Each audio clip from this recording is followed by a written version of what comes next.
O radiance of dawn, brightest of angels, messenger of morning, righteous and rising, bright light of truth, splendor of sun, brilliant beyond stars, imbuing Middle Earth with the grace of growth in all seasons. You are the illumination and the enlightenment of all time and the world's endless turning. You are the God, begotten of God, separate and self, Son of the Father, gift and blessing of high heaven, a child born who has always been, before beginning, beyond ending. But creation calls you. Your precious work, our fallen world, is in dire need. Send us the heavenly brightness from on high, the light of the Father, the light of the Son. Radiate our darkness. Redeem our lives. We have suffered so long, shrouded in sin, covered by the haze of ignorance and unknowing, enduring death's shadow and unending night. Now we hold the hope of salvation, a belief brought to us by the Word of God, which was one with the Father from the beginning, co-eternal with the Creator. Now the living Word has become sinless flesh, which the maiden bore, virgin and mother, as comfort and consolation to the world weary and heart heavy. God was among us, seen without sin. These two together lived as one, the Son of God and the Son of Man, a mighty child in all his majesty, heaven in harmony with all of earth. For this radiant riddle, this bright world wonder, we give great thanks to the Lord of victories, who gave us his Son, who was also himself.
Oh, come.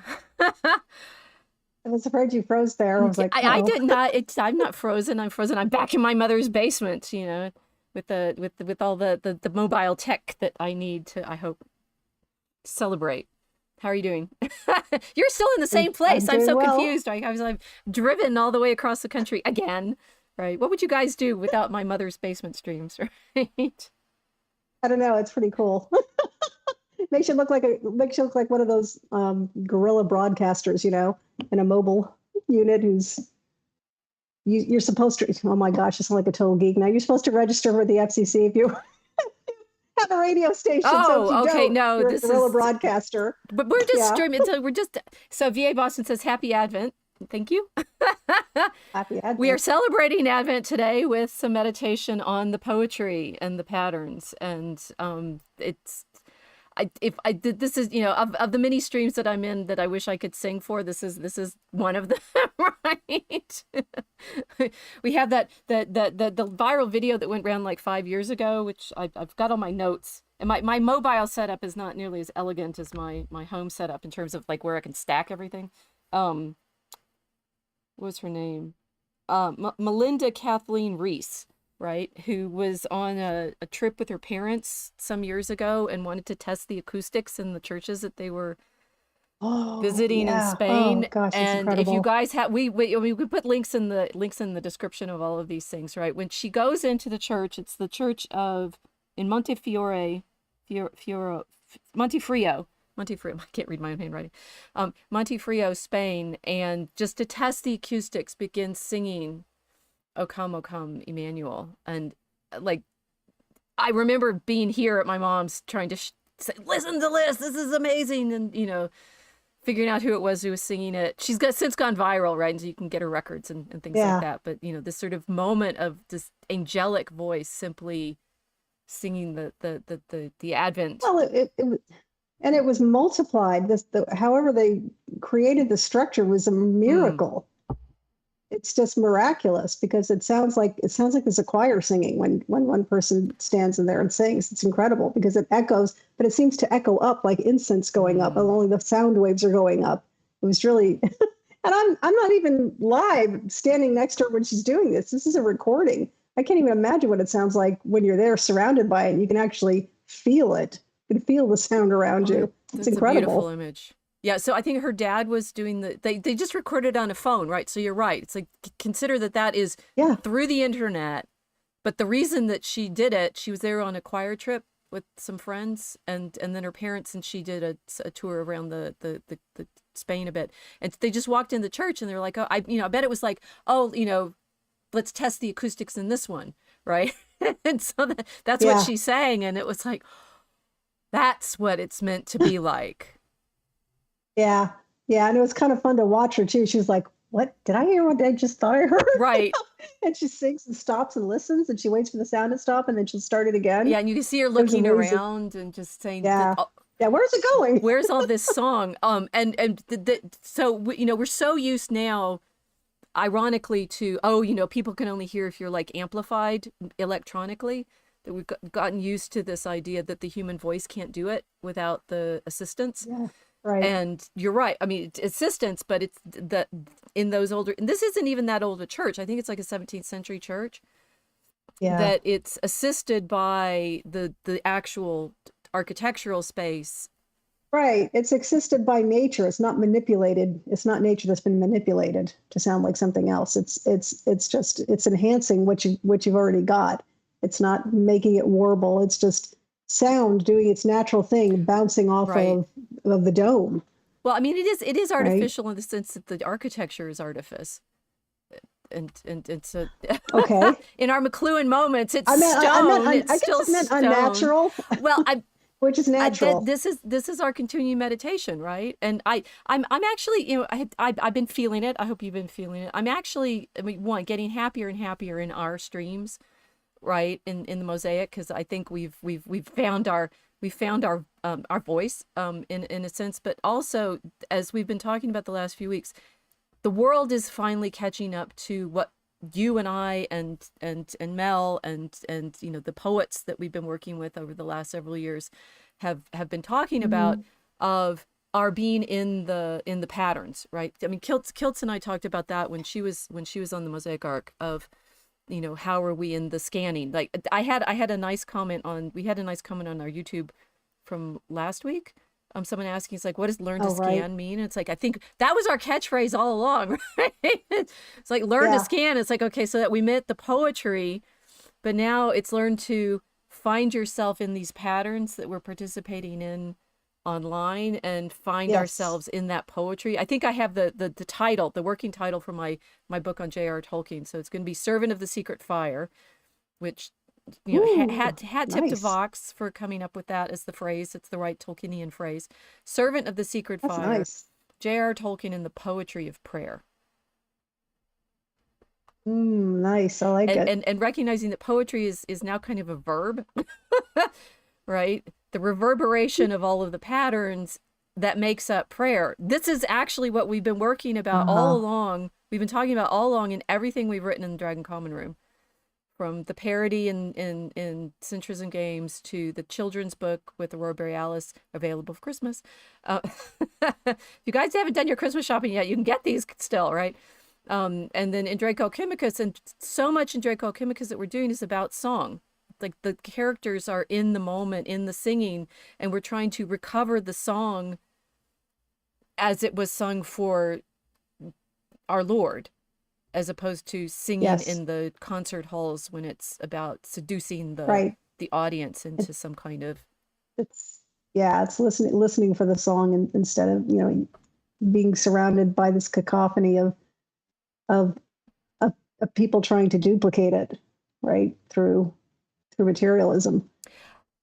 said Well, that I right. mean, so we struggle, right? Because, having the insight to say what's right is different from being able to articulate it in prose, which is why we've Yeah, gone through poetry. which is why we stop and think when we're talking, right? Yeah, Yeah, yeah. yeah. But prose, and I've also been thinking, it's like we were, thinking about Mary Harrington's piece last week about the scrolling for the divine and saying, she's able to say it in prose, but we've actually been doing it.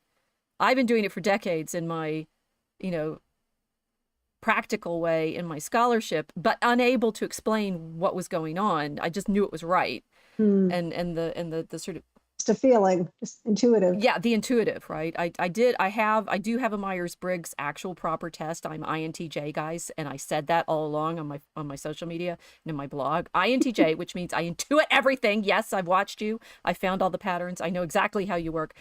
That doesn't mean that I know how to, use the rhetoric, which Right. is the And now what do you rhetorical do with it? persuasion part, which I'm weak on. Right? But the intuiting and finding the patterns and just going, I know this is the right direction.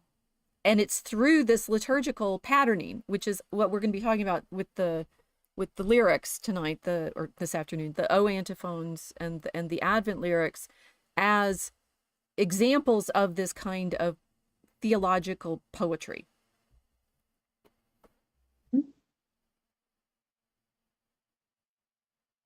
Is she thinking, or is she? Yeah. You're just thinking, okay. Just to, You like, know, you okay. know what this means. You've been working with me long enough now. I've wrestled you through. It's like, here, read this. Um, I did read. Okay, I'll show okay, you. what'd you read? I did a Oh lot of reading. yeah, she's okay. So she's done her homework. So I'm going to make So her talk. That's great. I did do homework. I don't know if I can talk on it. You know, it's strange. A lot of the antiphons. I had to look up. It's funny. I had to look up what the word antiphon actually meant because I hear it all the time and I can see it in my head, so I know what it is. But if you asked me to define it, I couldn't do it. It's just a short sentence that introduces, um, I guess, a piece of music or a prayer. I think it's part of it. It's like an Mm-hmm. introductory. Yeah. So there was a lot of words just to say antiphon. Okay. So So you see yes, why I need Casey, right? She's my translator. no, it's because yeah, I need to actually look up specific words that are used that even I use or have heard all the time, and I already understand them, but I couldn't articulate them because I said, oh, I better look this word up, right? I've never actually done that. I've just seen it written, and so I know what it is on Right. site, but I don't know what it is. And same thing with Vespers and Compline. I'm like, I kind of know what it is, and I looked it up. Oh yeah, okay, I was right.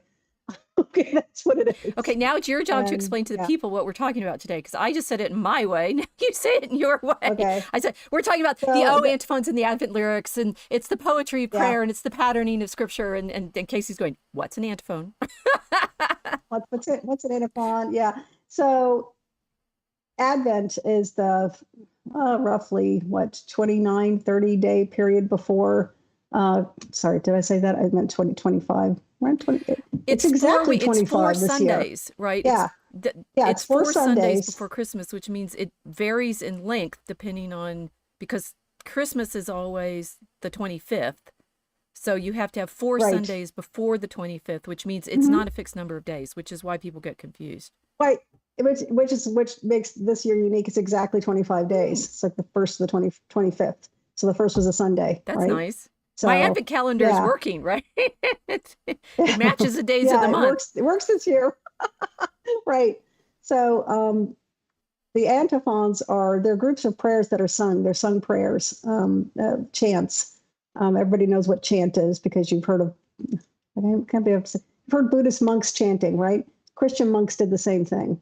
The Middle Ages and earlier, they chanted their prayers, and the prayers were mostly meditative. And the Advent antiphons are meditations, or you're just sitting and thinking about a specific moment in time in the life of Christ and in the life of Christ's mother, and especially during Advent, because you can't have Christ.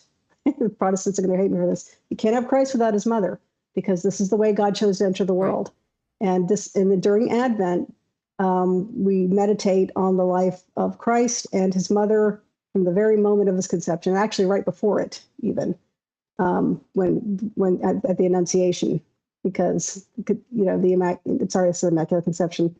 That was actually Mary. That's another thing people screw up.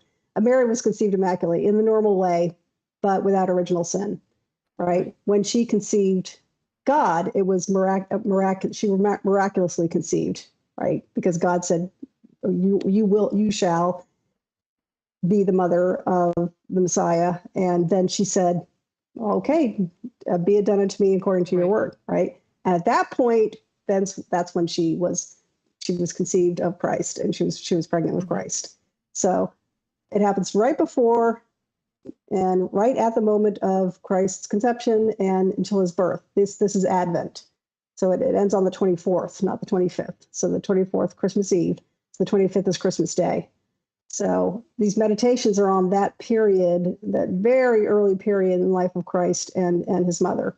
And the antiphons are sung meditations, they're sung prayers, chants that are sung every day. Okay, you use some other words like vespers and compline and stuff. Yeah, vespers just means evening prayers. So people would order their days around prayers, and the evening prayers would be, I guess, around before or after dinner time, and compline was right before you went to bed. So they actually prayed around the clock. So you had your morning prayers, you had your afternoon prayers, you had your evening prayers, and then you had your right before your bed prayers. And some monks would get up in the middle of the night and pray then too. But I don't know if that has a name. Matins. It has matins. Yeah. Matins. Okay. Of course it does. So vespers is actually it's sunset prayer actually. So lauds is the morning sunrise prayer. The lauds are the praises, and vespers is the sunset prayer. So it's sunrise and sunset, plus other hours in the day, which is yes, okay. But we're already probably going to confuse them if I start adding all of those in. Okay, and so you found out what these antiphons, these antiphons that we're going to be talking about, are chants that are sung as meditations when. During Advent, right? But there's a particular moment in the day when they're sung during Advent, and also a particular time period, right? Why we're talking about them now? This is actually day 3 of the antiphons of these antiphons. That they're. Shall I give a little of professor version of this? Okay. Yes. It'll be much smaller than mine. Hey, the problem with being an INTJ professor is you don't know what people don't get, and that's why I rely on my students to ask me the correct questions, because I will not proud to be of service. Yes, thank you.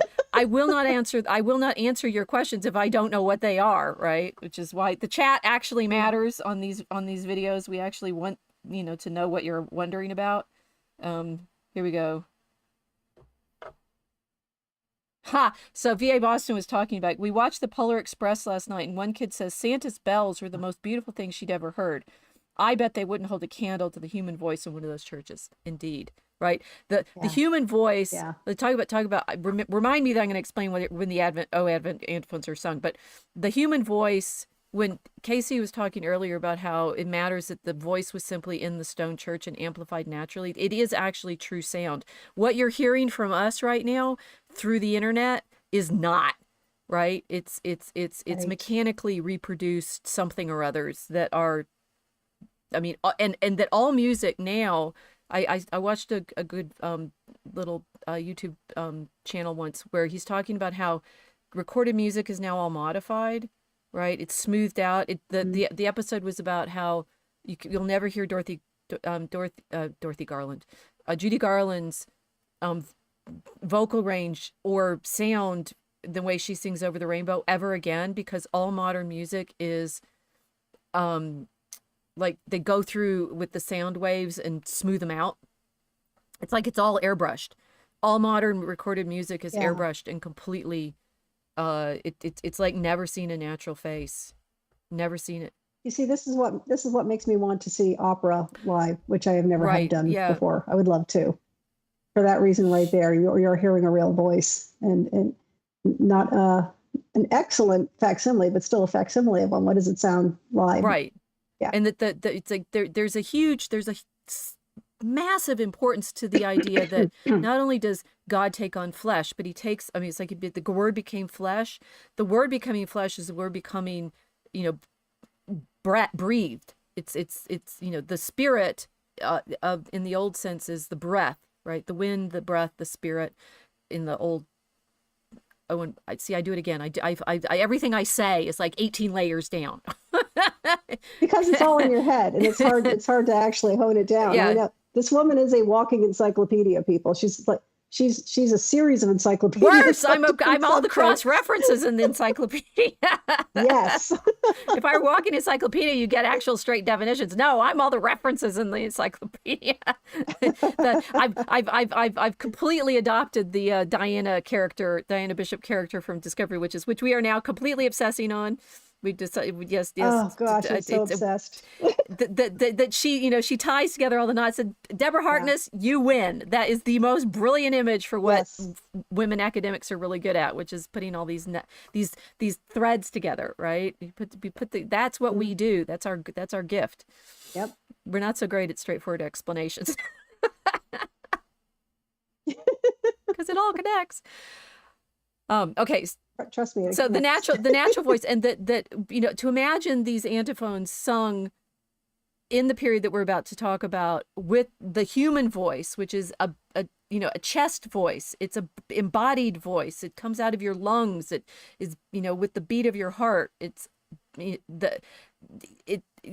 Dogs have different levels of bark because they have got different sized chests. This is my theory, and then they bark loud anyway. But like. Corgis are little bitty short legs, but they are huge chests, right? So they can bark at the cows. A trained voice like hers in that magnificent architecture fills the world. And we're so used to the electronic amplification of our voices, we don't realize how much power our incarnate voice has. So these are lyrics meant to celebrate the incarnation. Yes. And a structure built to amplify it in a church. Right. Incredible. Right. Okay. So a history lesson version. We don't know how old they are, these actual O antiphons. They're referenced as early as the 8th or 9th century by Amalarius of Metz, who is one of the Carolingian liturgists, one of the first to talk through the symbolism of the liturgy. And he's writing in the 8th century, 9th century. We have them referenced in liturgical books from the 9th, 10th century on. So we know they're as ancient as we have liturgical manuscripts for, but they could be even older than that. It's right. And the monk you just mentioned, it said that his source was an anonymous other person, and they're not exactly sure how old it was. So the earliest mention is 8th century, but probably could be centuries earlier than that. Right. Yeah, he's 780 to 850. That's why I'm messing up on my dates. So 8th, 9th century. And what Casey just said, he's referencing somebody else. So these are mists of time chants, right? We don't know how old they are. They had to have been composed by somebody, right? Because they're, they're crafted. Nothing drops out of the sky except our Lord Jesus Christ. Everything else is written down by people. Okay. So they're that old. There seem to be originally 7 of them, and they're I have go to the second slide first. There seem to be 7 of them, and they are easy to remember if you go backwards with them. Emmanuel Rex Oriens Clavis Rodex Adonai Sapientia, sort of an acrostic with the first letter of each of the O, and then the first letter of each of the other ones. It's arrow cross, which this is the kind of thing that these Carolingian poets loved doing, which was putting acrostics into their liturgical poetry and their other poetry and stuff too. So that means I will be there tomorrow. Arrow, I will be cross tomorrow. And that's like in reverse, right? You're singing backwards through the list to the moment when he will be there tomorrow. because as you said, they end on Christmas Oh, Eve. that's Yeah, cool. there's so much cool stuff in here. Right? It's like hidden messages, even in the way they structured things. It's really massively cool. Yes. Yes, it's so much. The thing is, it's so much fun showing you this stuff because these are things I've been like obsessing on for some time. We'll explain why in a moment. I read that first lyric that I did. But it's like it's like Christmas all over again. I get to share the delight of the like with Yeah. kids, right? It's like, look, there's Santa, not Santa, but there's the Christmas tree and the lights, and this is our Lord Jesus Christ, and the kids are like, woo, right? Be like a child, hear it for the first time, Yeah. and feel all of these layers. Okay, so there's 7 of them, and they seem to have been sung at Vespers, which was the evening prayer office, as antiphons for the Magnificat, which I will let you explain. Starting from December 17th through the 24th, right? Or the 23rd, right? 17, 18, Hmm. 17, 18, 19, 20, Right. 21, The 22, 23, through 23rd. the 23rd. So it's the 7 days, it's 7 evenings before Christmas Eve, leading up to Christmas Hmm. Eve. I will be there tomorrow, Christmas Eve, and then we all Catholics, we go to midnight mass because it's the moment of midnight at Christmas Eve is Yes. the anticipation. Anticipation. Okay, so Magnificat. Well, the Magnificat was Mary saying, accepting Christ and saying, "My soul magnifies Mhm. the Lord, Magnificat," and my spirit rejoices in God, my Savior. So it's that part of the gospel where she's proclaiming this, and so that's sung on the 24th, Well, that's sung right every before evening. Christmas, That's right? actually every evening. Oh, it Yes. is. You're right. The Magnificat is done at 3 o'clock in the afternoon. Is it 3 in the afternoon? Well, It's it's in noon. Vespers. Noon. I forget. It's every evening at Vespers, Okay. right? So, I could tell you I could tell you a short story of why I'm confused okay. about that. My husband is from Ireland. My first trip there was a long time ago, 25 years ago, and it was coming on the radio then. And he said, and it was like church bells, and they would stop everything and on the radio, and they would what would they call it? Anyway, it basically was Magnificat. It was the first part of it that they would pray. And he said, "Do you know what that is?" I said, "No." Which was hilarious because I was like supposedly this really serious Catholic, and he was just grew up culturally Catholic. I don't know what's that. I don't know because I grew up in Protestant Right. America. I don't know what that Right. is. But they do it every day at noon there. Well, So no, you said sorry, I 3. just wanted. What time of No, I originally I said 3, but I think it's what noon. time of They've year made were this at you 6 there? noon. It's during Christmas. It was the week When before does the sun Christmas. set? Probably 3 o'clock. Started setting at 3 o'clock It there. was at 3. I spent Christmas in England too, and it's the sun's setting by 3:30. Uh, So they're singing it around 3 because that's when the sun is about to set. It's Vespers, right? And okay. so in the summer, Vespers is later in the evening because the sun sets. The Northern Europe gets this wide swing of time in from like Hmm. in winter it's like 9 to 3 sunrise to sunset, basically around that. Like you only get 6 hours or so of daylight in England at that time, so the day hours are squished together and the night is much longer. But that's why if you've only heard evensong or vespers at Christmas, that's why it's so early. it'll Okay. it'll be Yeah. later in the Because you're summer way up north. because you're way up north, right? Okay, so Yeah. Magnificat is Mary's song. It's sung every day, but therefore what the antiphons do, and this is, if you guys read Mary and the Art of Prayer, I go into massive mosaic detail about all of this. That the antiphons frame the texts. They're antiphons for psalms as well as for these canticles. The scriptural canticles are things like the Magnificat. There's also at Lauds you do Zacharias's Benedictus, and at Compline you do Simeon's Nunc Dimittis. All right, so Mm. there, and then antiphons frame those. They also frame the Psalms, and they change over the year to, like, there's the things that are stable, like these canticles, and then the antiphons like make you think about new layers, because at these antiphons, the Advent antiphons, we framing the Magnificat, which you sing all the time, but now they get special Hmm. frames, right? So So it's like mhm, commentary, depending on time of year and I guess the gospel readings for the day. right. This is why the Okay. liturgy, as the medieval liturgy, is so impossibly difficult for modern people to study, because it does this constantly, right? It's like you've got these elements of it that are they're in a pretty nice structure. It's a very regular structure in many ways, and you need to know the structure, like the hours and the how many different kinds of pieces you Yeah. have and stuff. But they change also to reflect the time. So you're always, there's the kairos chronos differentiation, right? Chronological time is our historical time, right? Our linear chronos. And kairos is Hmm. this liturgical time that we're trying to talk you all into, saying this happens every year, but it's transported and layered by the repetition, and also by the sense that the liturgy is constantly participating in eternity, but also participated in by us now in time, over and over and over again. See, you have to explain all of this to me because I didn't grow up in a Catholic Right. environment. This country is not a Catholic environment. And so I think what I've read this past year about people in academia is it's very difficult to discuss works of literature with incoming freshmen because they have no frame of reference when you're talking about Bible stories. Now, if you want to talk about Bible stories, most Americans my age, between the ages of, let's say, maybe 35 and 60, I'm guessing, or maybe just 40 and 60, is that you might still have a frame of reference about talking about biblical things, but younger than that, you won't, because it's never mentioned in school, Right. ever.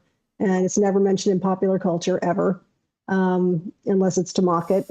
So they don't have a frame of reference here. So when you're talking about all of these specific Catholic prayers that are done during specific times of the day, and that they change ever so slightly on every other day of the year, but they're still done every single day, that would have been very normal to somebody 200 years ago in a Catholic country. They would have Right. heard it. They would have heard the Angelus. They would have heard the church bells, not just for Mass, but for prayers that they were rung for them Right. too, because that's the word I was searching for, was Angelus. That So they called it was the Angelus that that's a came on the different prayer. radio. That's the Hail Mary. Yeah, Yeah. And there's I think supporting they. prayers for it too. Yeah. Yeah, I'm screwing it up because it was during Advent. Remembering it, so I might add extra ones in there. See, I don't know. As I'm listening to you talk, I feel like somebody like you're speaking English, and like I'm somebody who only knows about half the language. That's what it feels That's like. exactly right. I mean, this is when we were trying to say, it's like the digital retrieves the medieval. It's like the medieval is vastly larger than people imagine. It's like think about, it's Yeah. like we've been living in this tiny little, constrained portal that everybody's been looking through, and we're trying to show you the world of the, this sort of Right. like the resonance of all of these references and images and so forth. And you're just, so what's It's interesting is you're describing, it's like how bewildering it is. We do have the example of understanding what that's like. Our live stream, right?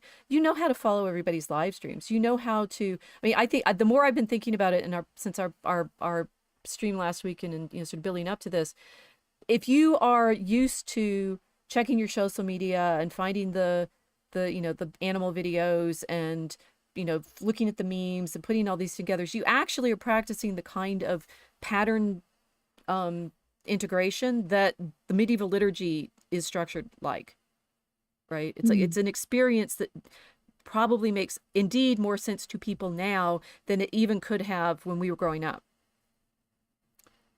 Because interesting. you have Yeah. all of this variable, but and locally variable, right? The fascinating thing about the Right. medieval liturgy is it's incredibly locally variable. That the whole It's very it diverse. in the best way, right?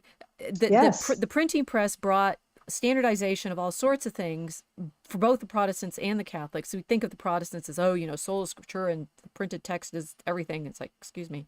The Catholics from after the Council of Trent do a similar kind of standardizing. So even modern Catholics don't know the range of ways that medieval Christians prayed. What I'm showing you right Mm. now is the printed version of Veni Emmanuel, which is the Latin version of O Come, O Come Emmanuel. And that is, if people are worried about what we're talking about, the O antiphons, this is what it is, right? The Veni, say Veni Veni Emmanuel, captivum sole Israel, qui gemet in exilio privatus Dei filio, gaude Emmanuel, nascetur pro te Israel, which is translated by John Neal. I'm going to write his name down. Again, we don't think about who did these, right? Somebody wrote it. It's John Henry Neal, right? That sounds right. Yeah. Oh, phooey. Where'd it go in my written notes? 1910. Right? Yeah. It actually in the mid 19th century. Where did I write it down? Oh, I think of one of the other writers here. Never mind. One Here of it the is. Yes, translators. John Mason Neal. I knew that was wrong. 1861. And this there's huge, because all of this stuff, it's like figuring out who made the meme, right? You see it on X a lot, and there's like, who Yeah. made this? And there's like, no idea. It's out there. Everybody knows it. The Veni Emmanuel, the some scholarship, the Wikipedia entry, right? Some scholarship says, oh, it's 12th century. Oh, it's 13th century. Oh, no, it's actually not evidenced until the 17th century, and it's Jesuit, right? And I want to add that there probably isn't a Protestant or a Catholic anywhere in America that doesn't know this tune that it's to, and they have no idea how old it is. They have no idea what they're singing, right, which is fascinating. Right, it's a very ancient I didn't chant, know until I read this, and it's probably it's Catholic, so there, right. But It Neil is. was Yeah. Anglican, so it's it's in our English version of O Come Emmanuel. Mhm. Everybody knows it, right? It's like one of the few Christmas hymns that's still it's an Advent hymn. It's an Advent hymn, yeah. That people still recognize, which is why her name. We can't. It's what becomes primary is the chants. You can't remember anybody's name anymore. Melinda, right? When she picked out to sing this in the church in Spain, she's just singing a chant she knows. She's not thinking, oh, I'm going to sing the 17th century version of the 15th century French tune of the. Yeah, okay, I'm in a Christian church here. I'm going to recall something Christian, and she's saying that one, and not knowing it was perfect. Right. It was actually a perfect choice. So that's how it's like, if you want to understand how they live in people's imagination and flow, we do it all the time. And again, it's like to make the medieval, I mean, bless their hearts and everybody out there who's trying to make all this stuff available, including me. But the medieval it haunts us. It's everywhere. It's always grounding everything that we're thinking and doing and saying and loving and being. And it's been excremented on, for the last several hundred years, as if it isn't real and is silly. And in fact, it's you are shaped by it ultimately. Well, one, because it's true, but in ways that it's, we're here on the Mosaic Ark to help show you it, but rejoice in it. It should be ours now, the world's now, right? O come, Emmanuel, and ransom captive Israel that mourns in lonely exile here until the Son of God appear. It's our humanity singing. It's magnificent. Yes. Yeah, it's everybody. Yes, the sentiments apply to everybody, whether or not they feel them. Well, the feeling, okay, so the feeling is, it's like, how do I feel faithful or something like that? One, sing, right? Learn to scan and sing. The primary Christian practice isn't, it's sort of, right, preaching, but the primary Christian practice is singing in praise of God. That's it, right? The earliest Christians, the reason we have the prayer schedule that we do of the hours of the day and such is referenced in Acts, that Peter and John go up to pray at certain times. It's modeled on the moments in the day when the crucifixion happens, right? From Christ is crucified at noon and dies at 3, right? It's like all of these anchors in the liturgical time to our lived time, recapitulated over and over and over again. I forgot what I was talking about. That's what the medieval means. I don't know, but I wanted to say, that people don't realize that the importance of time on this until you strip all Christian reference from it and say, why do you think it is that Satanists hold black masses at 3:00 in the morning? It's the anti-crucifixion. It's the anti-crucifixion. That's why. So even when you're trying to upend Christianity and subvert it, you still can't help but acknowledge it because it's the truth. We're just going to be, it's like, because it's the and truth. eventually maybe we'll Right. find the layers of poetry, the poetry of prayer to, help people. It's not an argument. It's a participation. And that's the point of the incarnation, that Yes. God participates in our breathing, and we sing Mm-hmm. for him. Okay, so so in fact, the the way this kind of liturgical time happens, because now that we're in the internet and in these streams and in these meme worlds, how all of these things travel and exist in reality, even if people can't name where they come from. You have some of the texts already, even if you can't name who wrote them or where they came from, because you have them in, like, she sang that song, Melinda sang that song because it's in her body, right? Yes. It is and the tradition is designed to riff off of them, right? O Come, O Come, Emmanuel. It's Mm-hmm. riffing off of well, we'll show you, right? It's riffing it. The verses are actually paraphrases. So verse 3 in O Come, O Come, Emmanuel is, O come thou day spring, come and cheer our spirits by thine advent here. Disperse the gloomy clouds of night, and death dark shadows put to flight. If you listened really carefully to what I read to start with, that was a longer version of what I just read, right? They're riffs off of the same antiphone, which is the Orion's Mm-hmm. antiphone, right? Right. So there's, Right. this feels hard, but you actually are in it more than you appreciate, right? So Yeah. there's 7 of them, and we were inspired to do this episode because well, one, I'm obsessed with the O antiphons, and I was reminded how obsessed I am by the O antiphons by a lovely post on Substack, which I will try to remember if I can say her name properly, Amelia McKee, who does the arts for the liturgical year Substack. So look her up. Mm.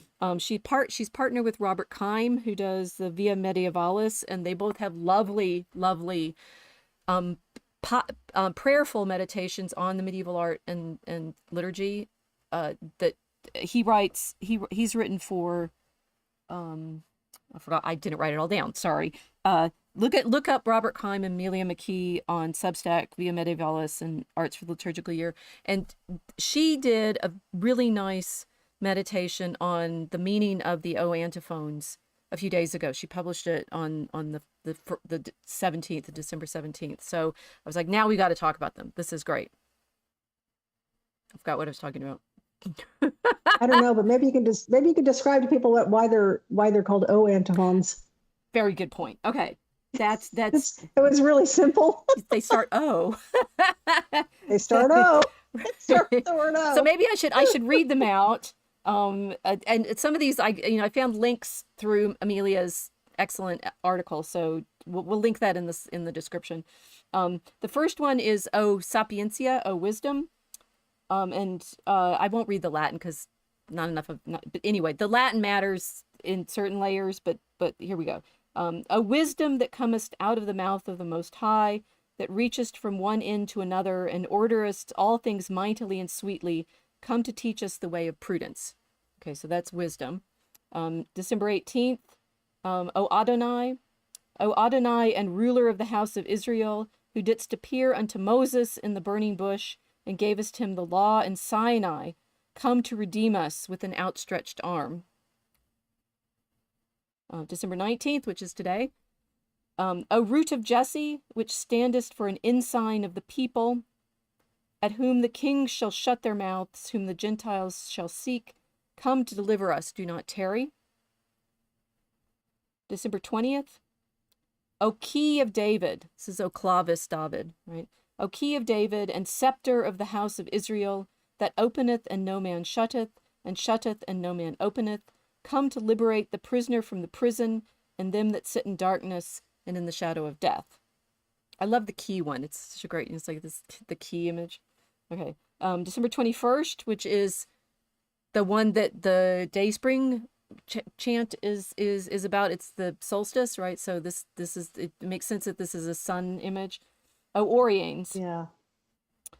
And the Oriens is multiply translated. When I read at the beginning, it was translated from the Old English as "Radiance of Dawn, Brightest of Angels," but we'll tell you who that actually is. Uh, um, but it's sometimes it's day spring, or rising one, rising sun. There's a lot of variations on the Oriens. Yeah, the source of all light. Right, Yeah. the rising. Oh, Oriens. I mean that actually is it's harder to translate than some of the others, but in the Latin, O Oriens splendor lucis aeternae et sol justitiae, veni et illumina sedentes in tenebris et umbra mortis. So That actually sounds beautiful in Latin. yeah. Yeah. O day spring, brightness of the everlasting light, sun of justice, come to give light to them that sit in darkness and in the shadow of death.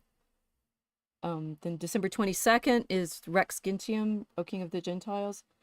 O King of the Gentiles, yea, and desire thereof, O cornerstone that makest of two one, come to save man, whom thou hast made out of the dust of the earth.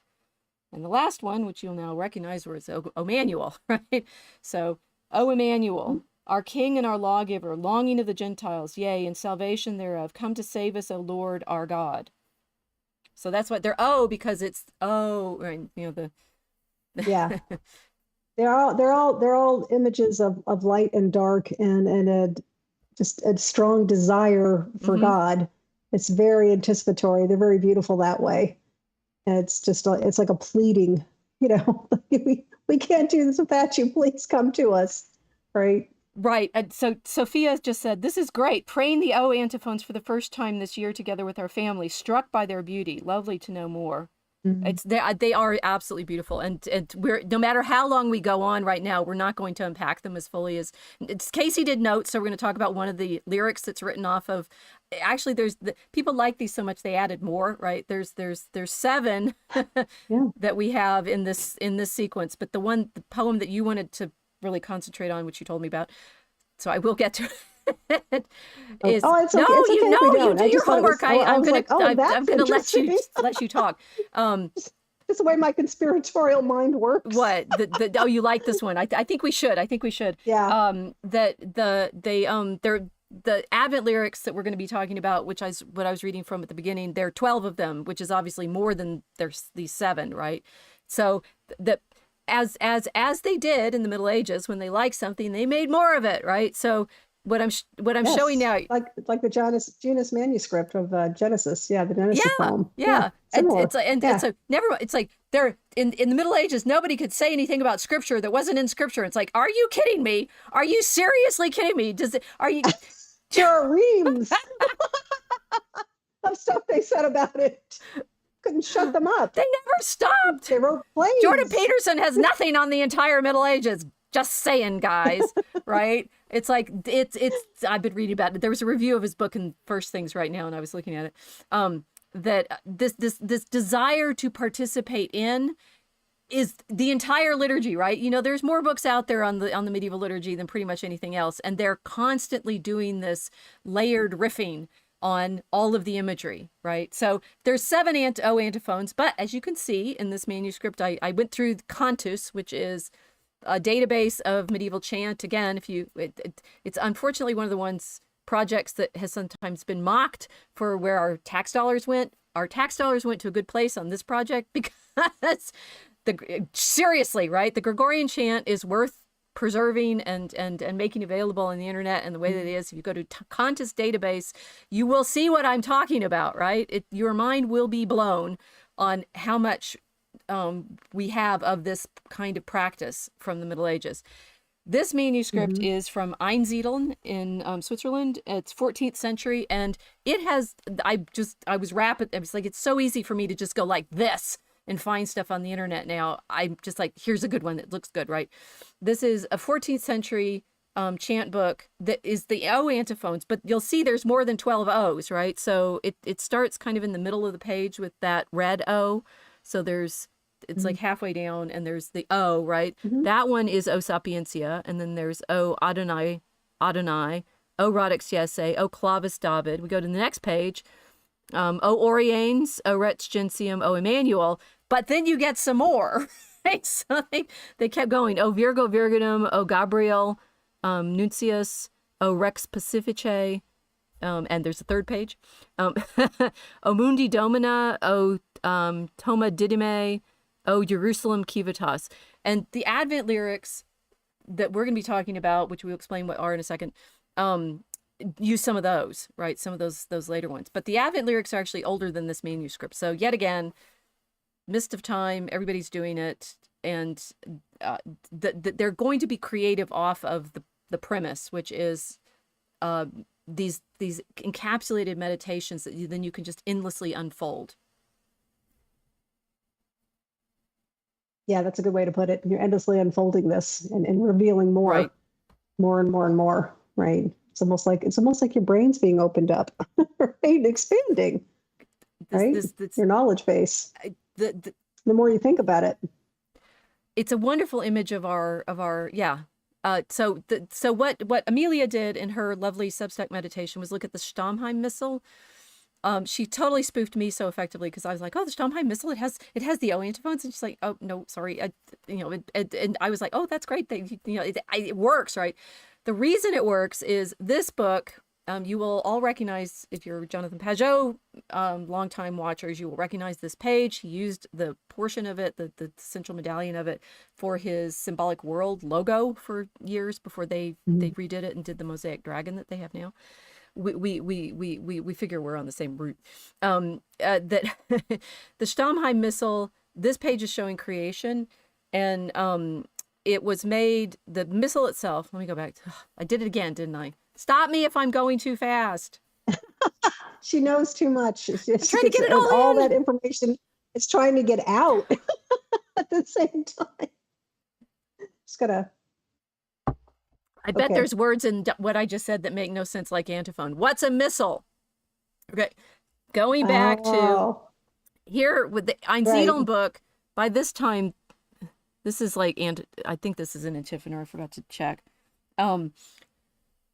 The liturgy has two parts, the Mass and the office. The Mass everybody knows about because that's, you got days of obligation, you got to go and you got to hang out while the priest does his thing, right? The office is what actually takes most of people's lives in the Middle Ages, including if you're saying the Hours of the Virgin, which are Matins, Lauds, Prime, Terce, Sex, Known, Vespers, Compline, of this sort of structure with Psalms and antiphons for Mary. The office is the sung part of everything, although you can have sung parts in the Mass. They need different books because it gets so complicated, right? And the missal is chants. This missal is chants for the Mass. So it's a book. Oh, so it's a book. You see what I do, right? The parts of the faithful. It's a book. Let's start with that. It's a book. It's a small book. It's actually about this big. I've seen it. Okay. Yeah. But they didn't use it in the Middle Ages because they just mostly listened to the Mass and participated that way. But the Missal is a book that contains all of the parts of the Mass that the priest and the faithful say. During different days of the year, there'll be different readings. No. Okay. You're right. It's a book. Let's start there, right? I tend to forget these things. I thought that was a book. You got that it's a book. And I actually saw it. So lots of links in the description for today. The Getty Museum owns this now. I have a fun backstory on this particular book because it was originally, back when I was a graduate school, I'm not quite sure when this changed, but when I was in graduate school and I saw in black and white some of the images from this book, the book was owned by the von Furstenberg family. The real, like, counts, right? Oh golly, it's a count. I've now forgot when it's in German. I just remember the fashion house, Diane von Furstenberg. Well, maybe it's the same. But I think she married him. But, possibly. Yeah. Okay, so the Count von Furstenberg, I had to write to him, Mr. von Furstenberg, for permission to use one of the images in my dissertation because that family still owned it. And so to get permission for, so it's like for permission for using the picture, you need to get it from them because they owned the book. And so they had the reproduction rights.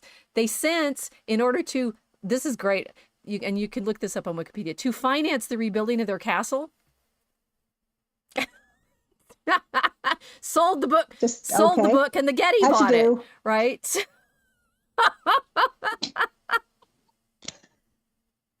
Okay. So their castle looks nice, right? And the Getty owns the book. She's writing to counts and castles. She has a very different life. Hey, that's my one. I've had a few brushes with the nobility. That's my one with the Germans. That I got to write to the Count von Furstenberg and ask for permission to reproduce the image of the Assumption, which we'll get to. And anyway, so the Getty has owned the book, I think, since the 90s. I realized when I found out that it was there, and I'm like, really? I got it. I got the letter from the von Furstenbergs, one of the last ones probably. And the Getty, they had it on exhibit and it's probably still up right now, and in the exhibit on light that we raved about when we were talking about the astrology. Yeah. Open not to one of the pages we're going to show you, but to the abbot from Hildesheim who got the gift of the true cross. Right. So the Getty was not using the book in this instance to show anything about light and creation and stuff. They were using it to show the illustration of the actual relic that they were showing in the exhibit. So there you go. There's always more, right? It's like I didn't put those pictures in because you guys will never keep up. I can barely keep up with me. Okay, so this book, it's a missal. It's a book.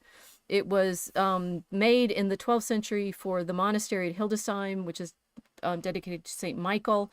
Amelia and Robert did a really nice Substack post on the St. Michael image from the manuscript. Look at that. Nice. The book itself is the chants that are needed at Mass. So it's only it's like a subset of things even for Mass, and the people would never have seen this book. This is a book. Oh, okay. It's not that big, right? It's maybe about as big as my notebook. Right. So, it's not that big, and it's for the priests. Right. So that if you walk into a Catholic church today, they have what they call a missal, right? That has that kind of stuff in it. Right. That's where I'm getting confused. Right. Yeah. And those are because the laity in the Middle Ages, the laity knew that they wouldn't know all of these chants because some of them were said quietly, right? And I need to study the missal more properly. I have a page towards the end of our slides to show you. It's showing the Kyrie and the Gloria, and it's notated, right? So it's a songbook. The liturgical books are infinitely complicated because it depends on how many pieces of what they put in each volume. Antiphoners only have the antiphons. They're not enough for you to be able to perform the whole office because you also need to know the Psalms, but you'd know that from a Psalter. There's also other texts that are like the Evangelaries, which are just the gospel readings. Those often tend to be marked for the Mass. You will see why, if you get into this, the study of the medieval liturgy gets so daunting because it's no one book contains absolutely everything that you need to know in order to do it. It would be too big. Yeah. Right. It's bigger than a book. Right. And as you said, pointed out before, there are regional differences as well. So other regions might have more or less. Probably more, though. So, well, usually it's like there'll be particular books that have the pieces that it's like if a script for particular performers, certain people need this part of it, certain people need this part of it, certain people need this part of it. The priest needs certain things to be able to say the Mass, but nobody else needs those, and nobody else gets to hear them. Right. The secrets, right? The quiet part. So this is the sung parts of the Mass, so it's not the quiet part. I didn't read the whole thing. I'm sorry, guys. I looked at the pictures. I wonder if this is where we get the expression you said the quiet part out loud. It's saying the canon of the Mass. It's saying the secret. Right. Yeah. And nobody knows that, right? Because you have these expressions and these traditions and these songs like O Come, Emmanuel, and you have absolutely no idea where they come from, but they come from the Middle Ages. They come from Christianity. Oh, right. Okay. So actually, it's like having a hymnal, right? The hymnal doesn't have everything in it, right? It's just, look in you might have the Bible. We're used to having like several books, right? You might have the Book of Common Prayer, which just has the prayers. You have a hymnal, which just has the hymns. You have the Bible, which has maybe the scriptures themselves. And the liturgy is a layered practice of using all of those pieces. Yes. And I've studied the office more Right. than I have the mass, so I'm bungling on exactly which books are used in the mass. Like there's song books for the mass that are called graduals, which include just the chants that are sung as you carry the mass. The oh, I can't do it. You guys, if I can't remember it all off the top of my head, and the thing is, I'm not actually a Yeah. medieval musicologist. I'm one of the rare breed of medievalists who try without actually being my primary training to figure it all out. And there are great books out there. Marco Fassler has done some absolutely magnificent books, but I can't even explain. I can explain to you things they don't know about where the chants come from and what the commentary tradition is, but there's layers and layers of the medieval musical practice that Yeah. I'm a laity. Well, I'm the laity. What just popped into my head was, yeah, up until Elizabeth I got rid of it, but then it was brought back centuries later. The English Catholics used something called the Sarum Rite. So you had a completely different set of, I guess, additional prayers or chants that were associated specifically with that too. So that would have been different than the masses that were said in France or in Right. Italy. Sarum is Salisbury. So it's, yeah. There's so much diversity there. So yeah, you can't have a book. That's impossible. Right. There is no single book that contains the medieval liturgy. And the problem is there's no single book that contains it for a particular church either, because you have all of, because they have their own feast days too. Right. And that's, it's like, so I mentioned that this book, the Stamheim Missal, because I think it was kept at Stamheim Castle. It has nothing to do with where it was made. It was made for Hildesheim. It has a particular focus on St. Michael's because that was the church that the saint that the church was dedicated for. And in the calendars, you can see localized things like particular feast days and so forth. Yeah. Okay. Mark Lefebvre is saying, I only look at pictures. Reading is hard. Well, so, I mean, to be fair, okay, that's actually a really good point. That the reason I was delighted by what Amelia did with reading these pictures with the O antiphons is as I'm demonstrating, have not properly read this book. I've looked at the pictures the Getty has put online. As far as I could tell, they didn't have a transcript of it. So, and I didn't have time yesterday to read through the whole thing. I glanced at it and figured out what I was looking at. Most, even scholars don't do this properly, right? It's like you're suddenly in a world of how much of their practice can I actually access? This is my life work, right? Trying to figure out how to get us to a point where we can at least like peer over the edge at what this practice was like. But it's amazing what we've lost. Think about all of the churches that were built in order to contain this song, and we barely can remember a hymn. Yeah. Right. Or if you remember one or two, that several thousand more are, I don't want to say they're lost, because I'm not sure that's true. I don't think it's possible to lose everything. Just find too many interesting things, like that portion of the gospel that was just found in Germany. That was like the year 300 or something like that. Crazy old, way older than they thought. And any kind of written portion of it would have been there. But as far as we know, they're lost, right?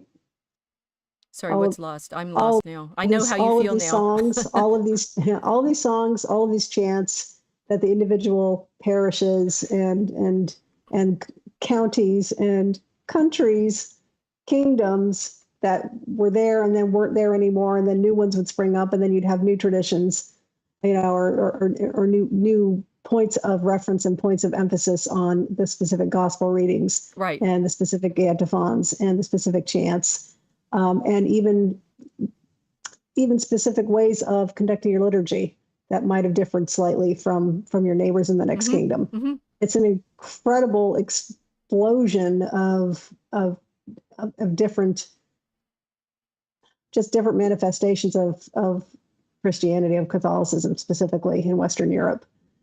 That are they lost? I'm not sure. I think they may be hiding. Like the question I just asked a couple of minutes ago. I said, I wonder if that's where they got the expression, he said the quiet part out loud. People use that all the time because it's Right, funny, right. but it's directly related to the Mass. And it goes back a very long time.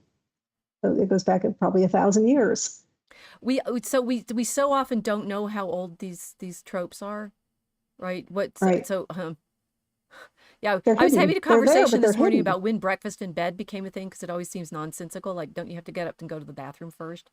And and it seems like it's an early 20th century thing, right? It's like, why would that be? This sort of and this goes back to, oh, guys, shout out to VA Boston.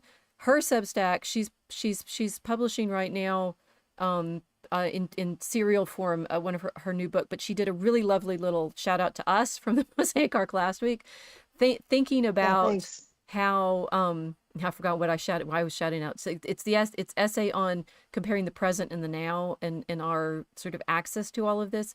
That what we're doing now in this sort of, you're saying, is it lost? It's like the practice, the experience, it's becoming available to us again in the internet. Yeah, It's right. so, like, it's blessed, right? If It's this is, incredible. it's like Yeah. what we need to do is sing into the internet. We gotta learn to sing. We tried. I can't. You guys remember what I did with "Proud to Be an American"? Oh gosh. Yeah, oh come, Emma. I can't do it. I can't hold the tune. Right, you've got to sing into the internet, and we do this. That's where it lives, right? It lives in us. I'm curious. Sing it in Latin. I can't even do it in English.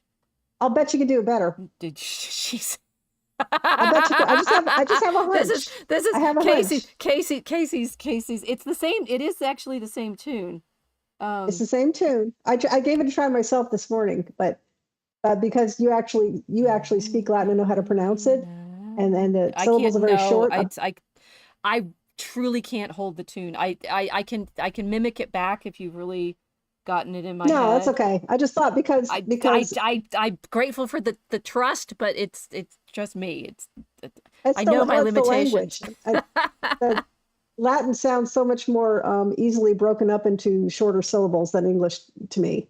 So I thought maybe it might be easier to sing in Latin than it was to sing in English.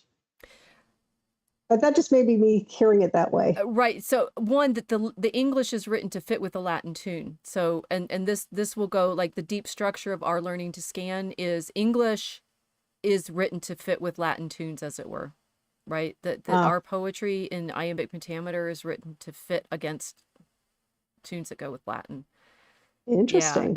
and like, that's why iambic pentameter is not actually a really natural pattern for English, right?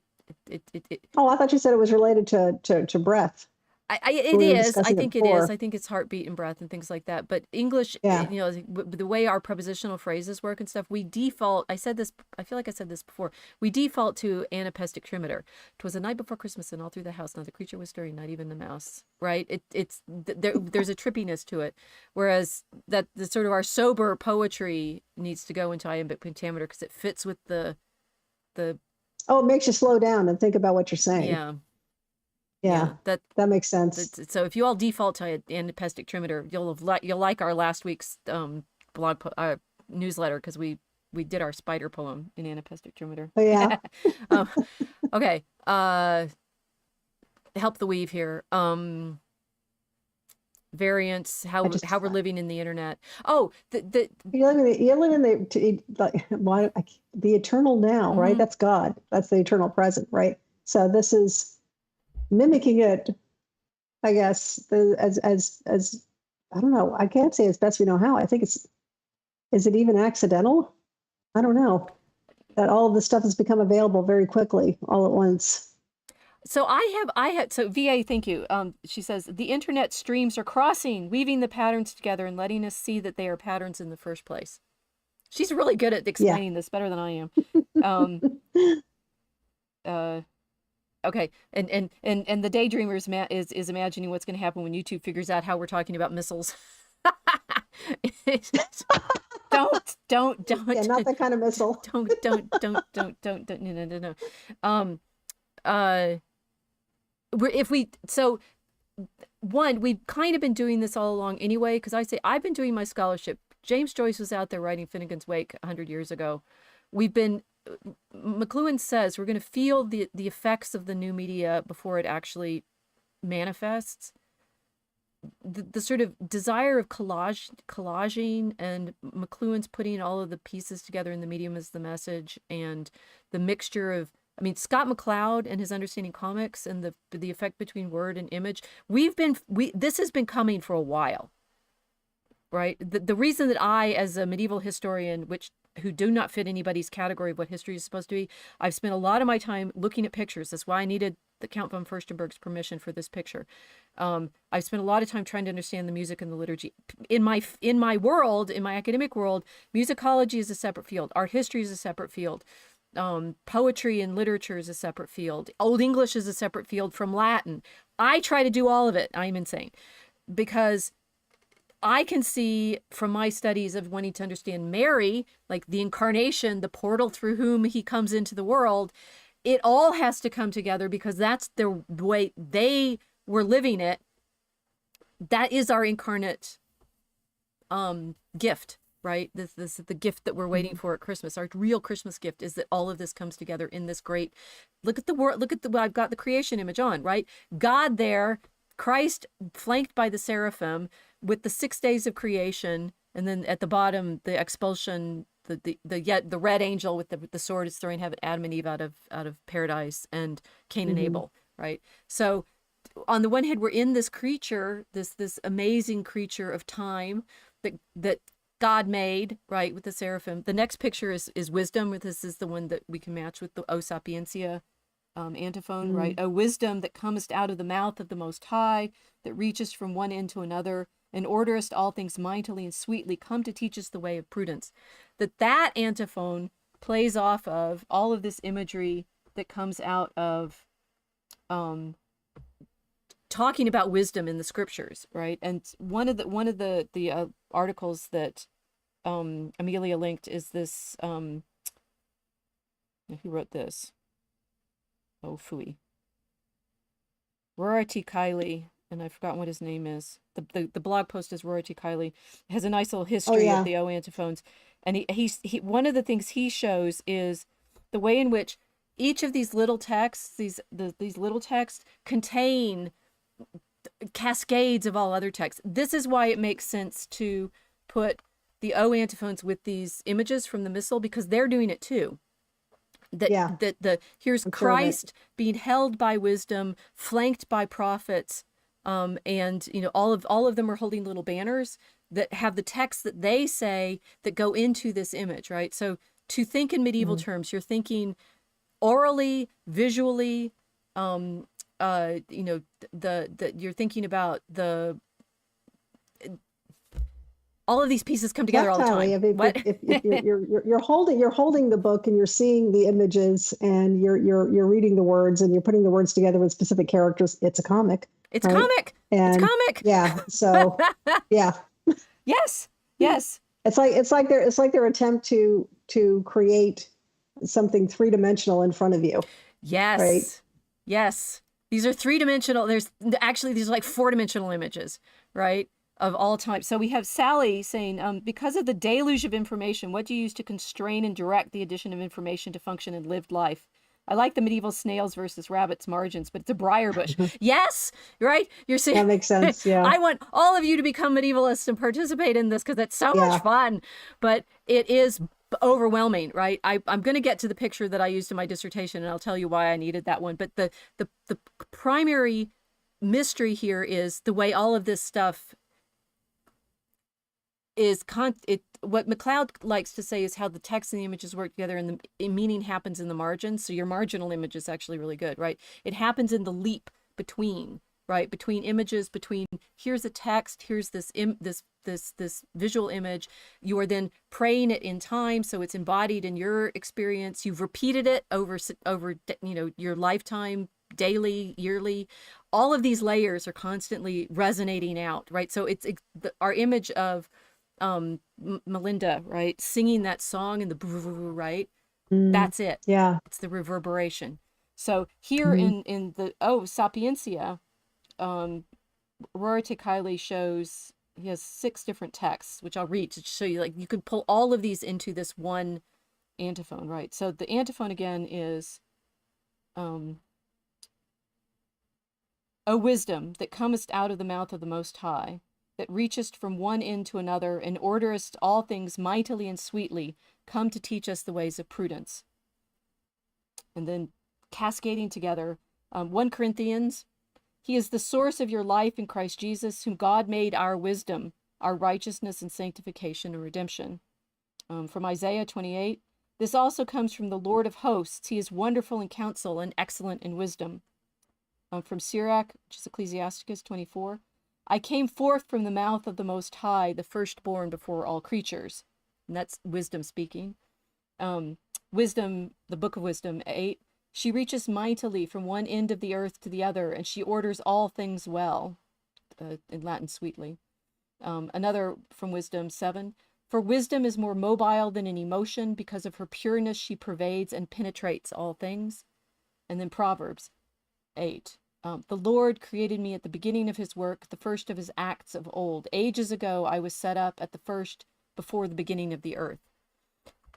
You can know for sure that artists that make images like this have all of that echoing in their head when they are designing these, which is what these images are trying to show you. This, like, they come with all of these references, all of the cross references, all of the previous expressions of it, and then make something new. There's no book like the Stalmheim Missal that I know of. It's as far as I know, it's completely unique. And yet it's folding itself into over and over and over again all of these cross references, right? So if you go through the book, you look on the Getty site, we have the Majesty. Here's Christ surrounded by the evangelical animals with prophets, right? Moses, Daniel, Baruch, Jeremiah. And so the prophets and the evangelists go together to give us the full image of Christ. These majesties are great because it's like, this is the revelation. This is, you know, the king, the Rex Gentium, the king of the peoples, is shown. Sorry, I'm about to sneeze. I can't sneeze. There. Go for it. There you go. Oh, blimey. Okay, so VA Boston says, the first antiphon is, O wisdom, perhaps because it is through wisdom that we shall understand and embrace the others. Very nice. And the thing is, if you start doing commentary on these, you realize why you never stop, right? It's like, wait, there's that layer. Yeah. It's, I think Amelia used the term, or maybe it was Amelia and Robert together, visual poetry in these missal illustrations, right? It's visual poetry, but it's doing what poetry does, which is one word carries this cascade of all of these other senses, right, and refers back to it. It's a larger concept, right? So you have to learn to think in this resonating fashion. So we have the Majesty, and then the Missal. It has a series of images that are, in fact, from the incarnation, right? The life of Christ. So the Annunciation here, Gabriel with Mary, and then the prophets who are pointing to that mystery. The Nativity, so she's lying on her little hot dog couch, with the baby above her with the animals from Isaiah, an image of the burning bush at the top, and an image of the gate underneath her. So burning bush is Exodus, right? So Moses sees her in the burning bush, or sees the incarnation of the burning bush. The lot gate is Ezekiel. That's the gate through which only the King of Glory passes. So Christ passes through the gate that no one else has opened. right? I think there's also the Virgin with the unicorn there too. That's good. Right. Yeah. The virgin birth images are very strong here. Yes. Right. Like a locked gate and a key, and and Gideon with his fleece, right? So any of these, that they're showing you how the event is carried by all of these previous hints. And when we were riffing off of Campbell last week and saying he was being disingenuous about what he was actually doing, this looking for the pattern in the stories. I mean, it's like the primary place it happens is in scriptures. Like, the scriptures point to themselves constantly. The Old Testament is such gloriously referential book, if you understand that it's constantly referring to the New Testament as Christians read it.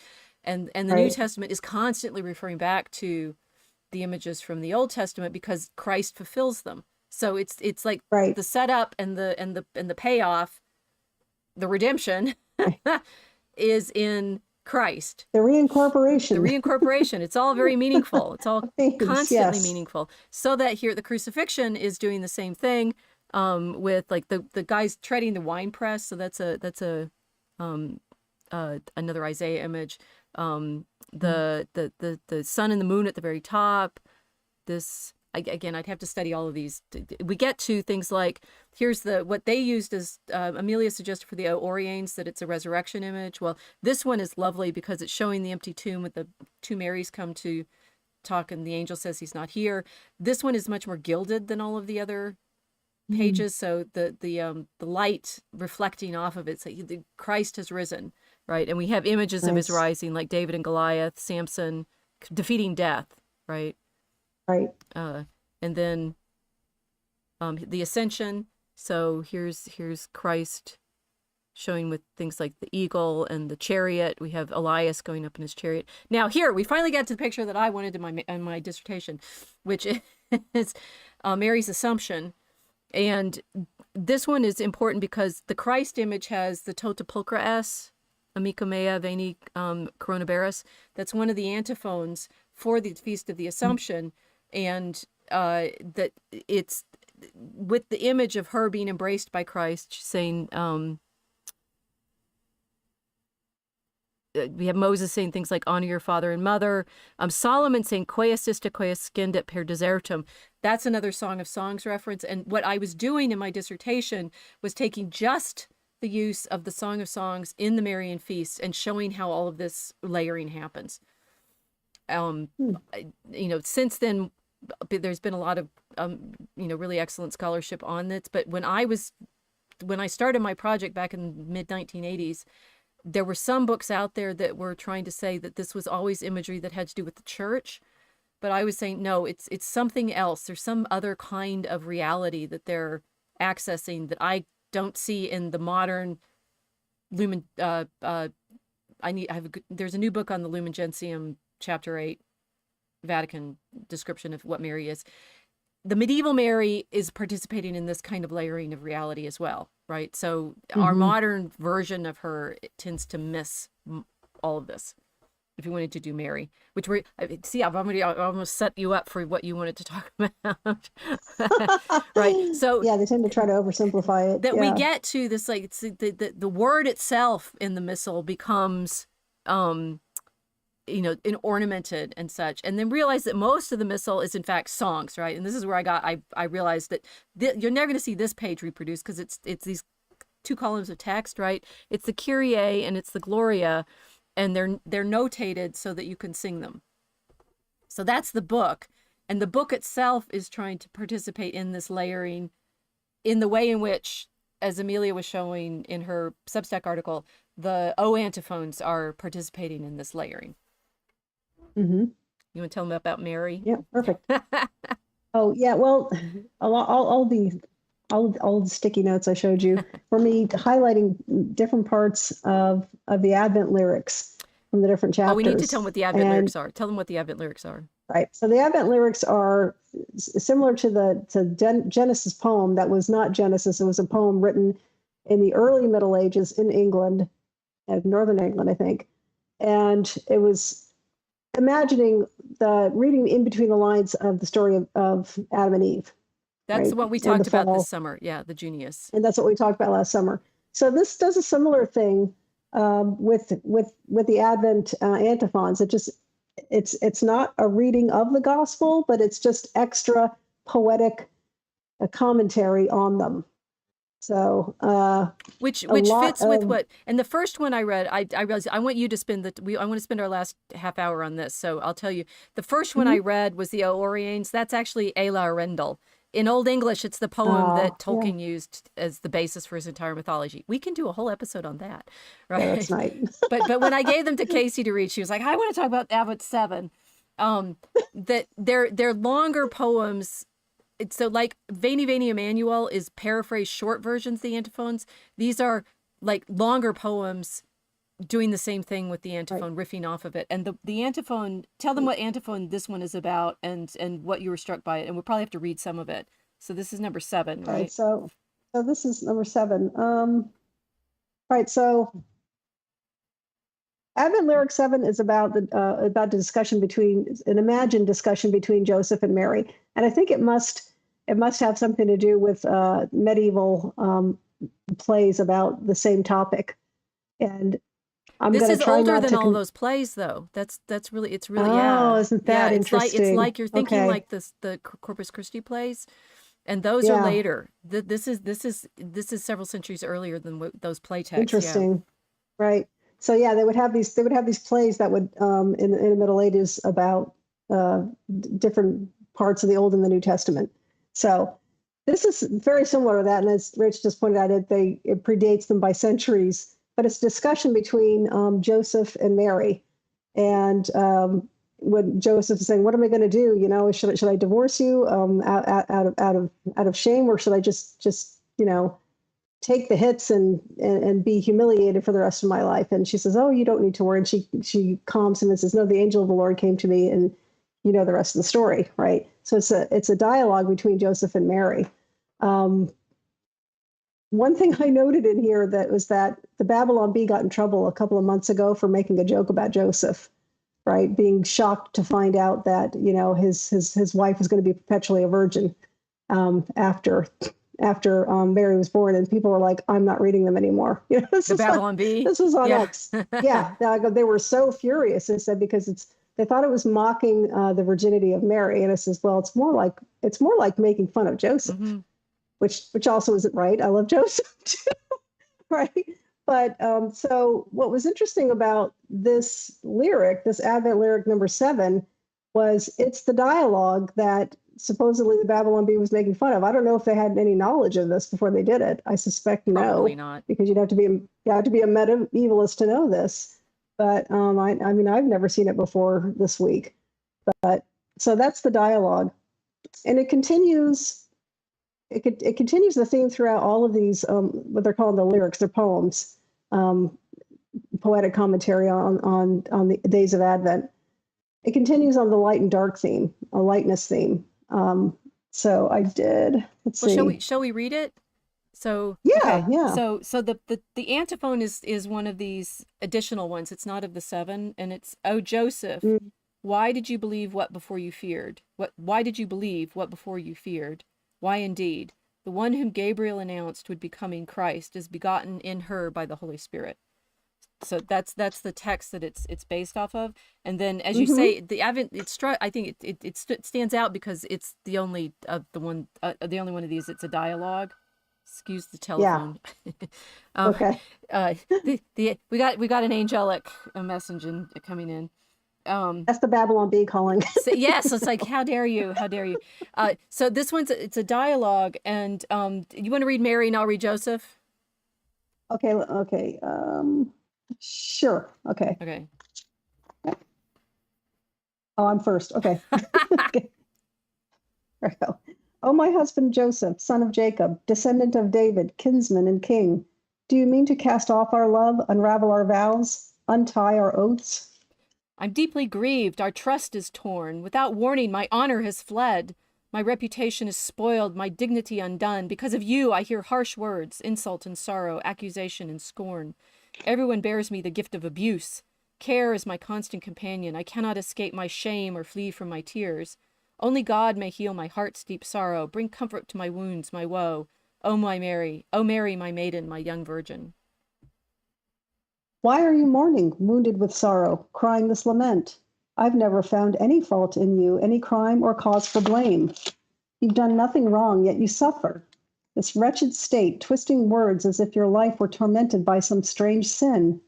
This wicked conception is the source of my shame. This pregnancy has been nothing but trouble. How can I battle slander, struggle with woe? How can I answer my endless enemies? Their hateful words are like daggers in my heart. Everyone knows that I gladly received from the temple of God a clean maiden, pure and unstained.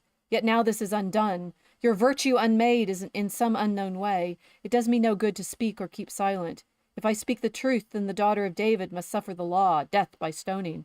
If I keep silent, concealing the crime, then I am bound to bear the burden of whispered perjury and malicious scorn, loathed by everyone, accused by all. Narrator. Then the maiden unraveled the riddle, unwound the mystery, revealing the wonder. By the Son of God, the Savior of souls, I speak the truth when I say to you that I have never known a man's embrace or accepted any loving arms on this earth. But a visitor from heaven appeared to me in my own home where I was pure and innocent.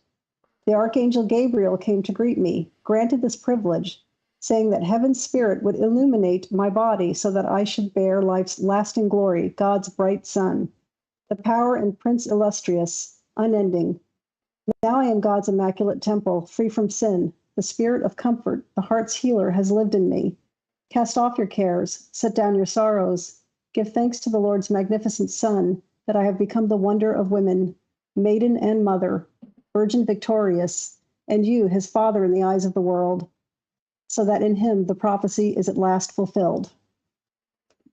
So now That's you quite can a comment on it. No, there we. All right. Okay. So I highlighted.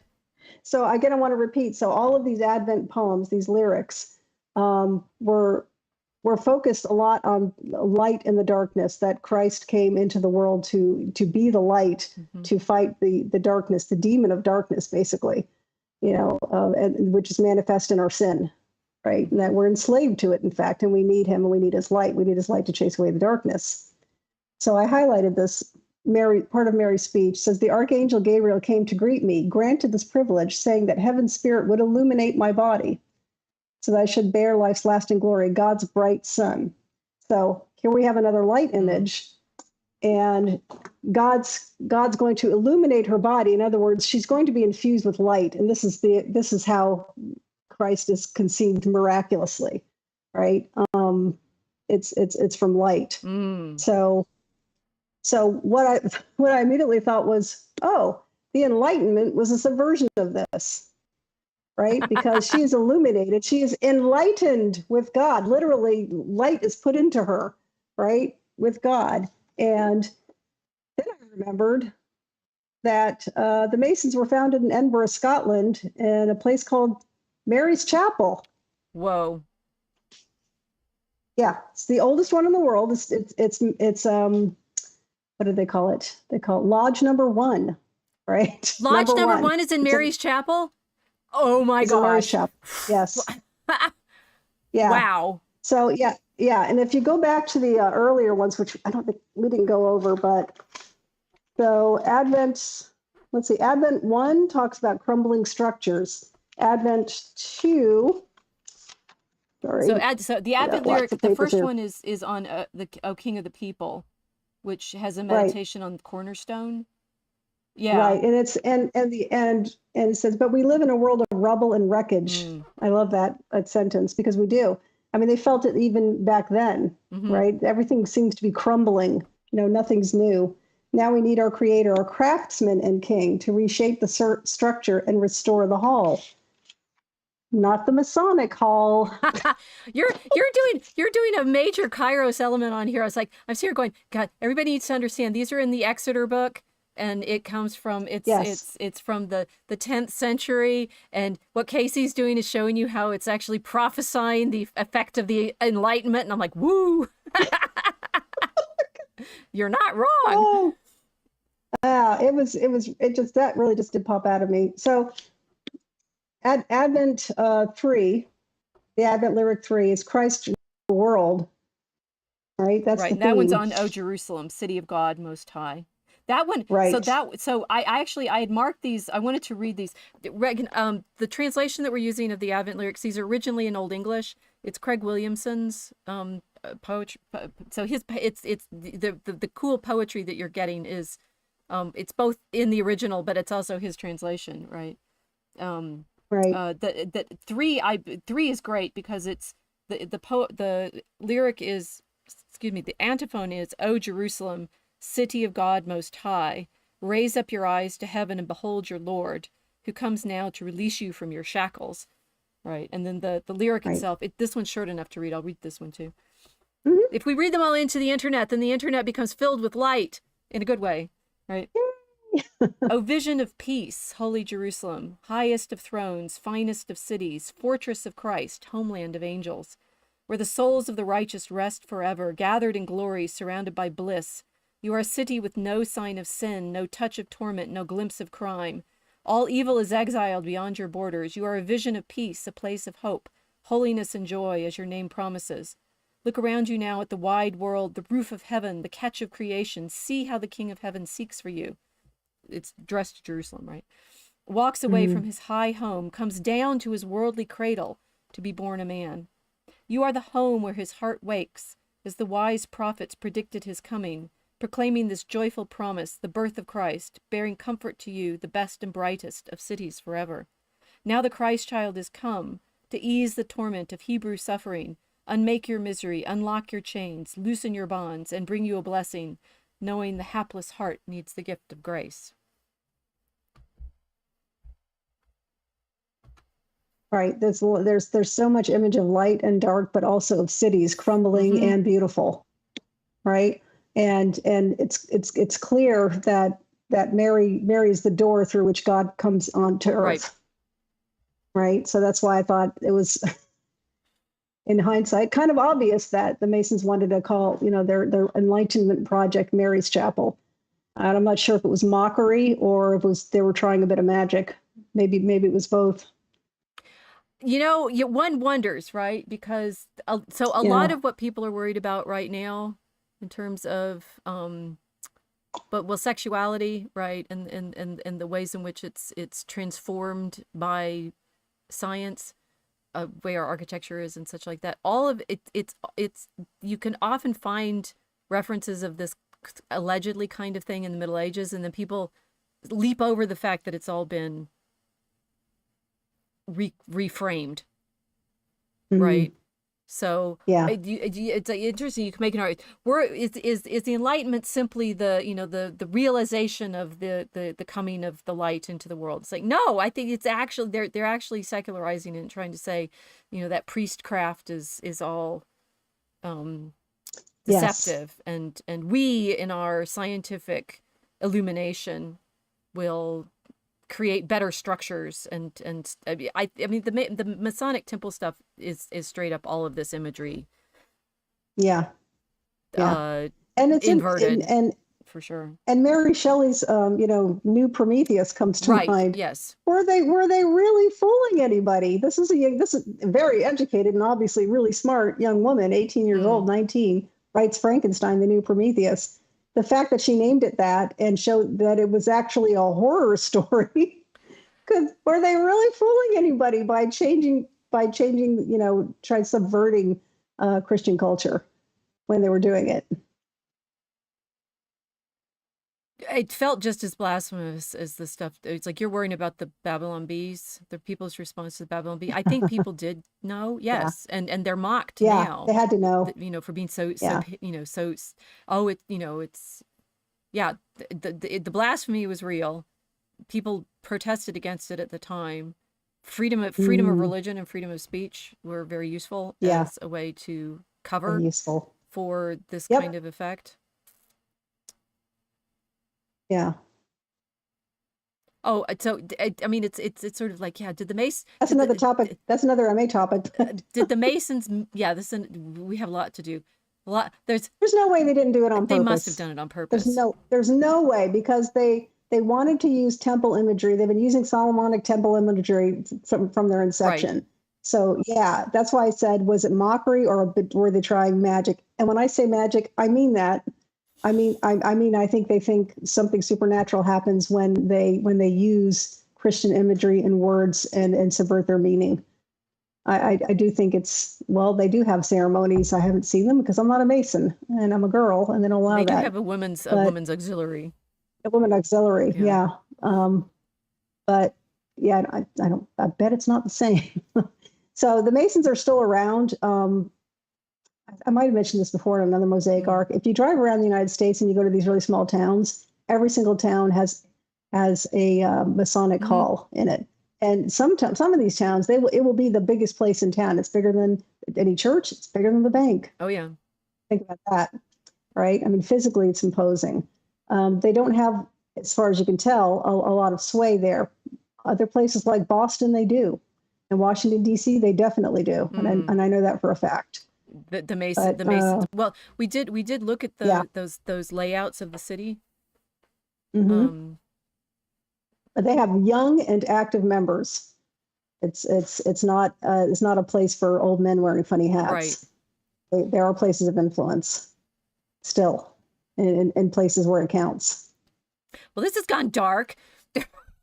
We were supposed to be Well, of course it talking has, about because we're light. bringing the light to the world, right? The darkness will not, is going to try to overcome it. It can't, Yeah.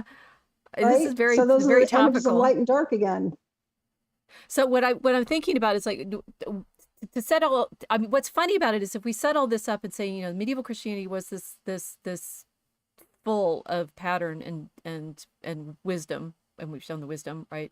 And the effect of this being in the pattern. What we talked about last week was the way in which our participation in the internet gives us a sense of reality of these patterns in the way that our poetry does too, right? As we're writing our poem, and we were joking, it's like it's like these poets, these ancient poets, writing the O antiphons, putting all of this imagery together. Medieval Christianity grows out of this layered symbolism. It's not symbolism is Mm-hmm. not quite the right word for it, because it's a naming pattern that is anchored to reality.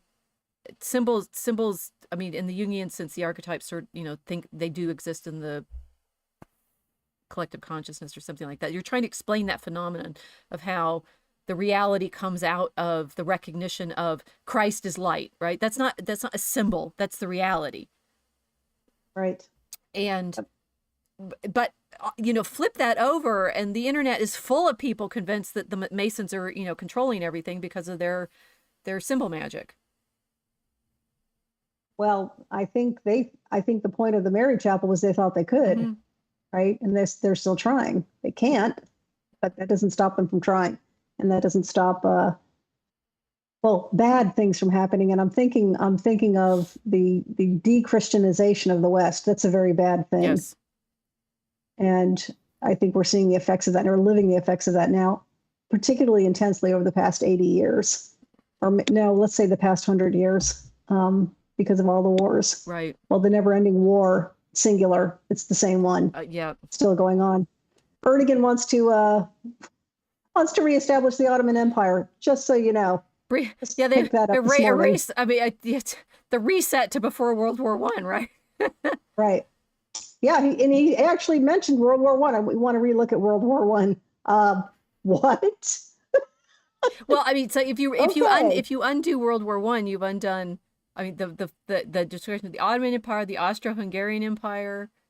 The German Empire was fairly new at the time, but it was. Are the Habsburgs back on top then? There is one of the Habsburgs. It's like the Count von Fürstenberg made one his missile back, right? You mean talk about, like, if you saw this book and all its chants, and you say this is straight up a magic book, right? You Yeah, use looks these. like It's it. like we sort of joke. I mean, the Dragon Common Room is kind of a problem joke in that sense. It's like, are we dragons as fantasy, or are we dragons as the creatures that praise God? And Right. Are you a good witch or a bad witch? I'm the good witch, which is why I'm so irritating. If I were bad, I don't know. It's like I sure hope I may I be a good witch, a weaver, a good weaver of tales. I Petition have it Saint on good Lucy, authority yes. that you're Minerva McGonagall, According to Grok, right? according to Grok. Yeah. Anyway, there is Edward Habsburg is on X, right? And Yeah, he has some I've seen fun jokes about, commentary. it's like me. Who yeah, Yeah. is there anybody out there that might be the secular king? And he's like, well, Yeah, I know. Oh, yeah, I did see that one. Yeah. there's As a matter of as a fact. matter of fact. Oh, that was funny. So I'll say VA Boston saying C.S. Lewis had hope come into darkened Narnia with clear-eyed Lucy, whose name means light, Oh, Lucia. of Thinking course. about, yes, Yes. Francis, we talked about this a few weeks ago with the little icon, the anime icon of Lucia. Mm-hmm. the desire for light on the internet. I mean, it's like if it's an anime, maybe the only thing that can make it in the internet are these, you know, anime characters. That is the way in which the symbolism travels. I mean, one of the things is once you've sort of created a visual rhetoric, you can recognize this iconography, even though this book is unusual in its construction of the pictures Mm-hmm. and such, but it's using a repertoire of images that replicate too. So, you know, we're with the anime Lucia and the memes and everything. We need to meme the internet better with our light imagery, the true light, I the think true light. I think Gab was trying to do that. It was trying to invite people to train its AI. They have been, Um, yeah.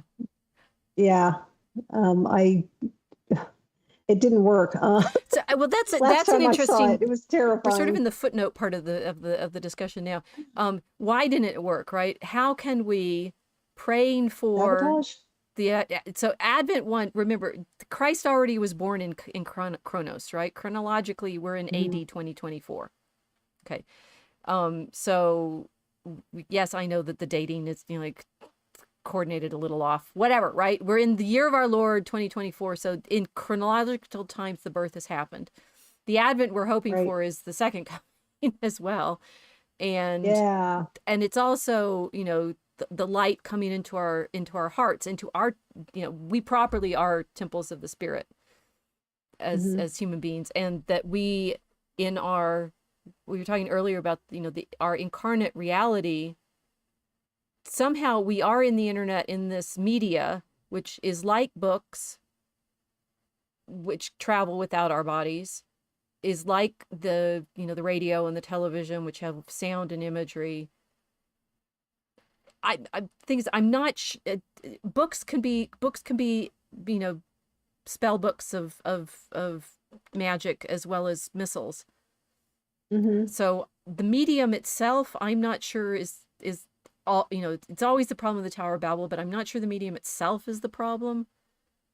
It's the effects of it on us, which is going to always be the situation from since the fall. Well, it highlights our need for living this life in a constant state of conversion, which is why Yes. you would call for the light to come into your heart again and again and again. And you can't stop until the last moment of your life. And then if you're real lucky, you go straight to heaven and you're there. You've got the light. You're with the light. You're in it. Um, but while you're here, it requires constant conversion and constant vigilance. And the way we do that is in constant prayer, right? That's in Yeah. fact the monastic tradition was one of singing constantly. The you know, the book that this is made for a monastery, it's so they can sing the mass pieces.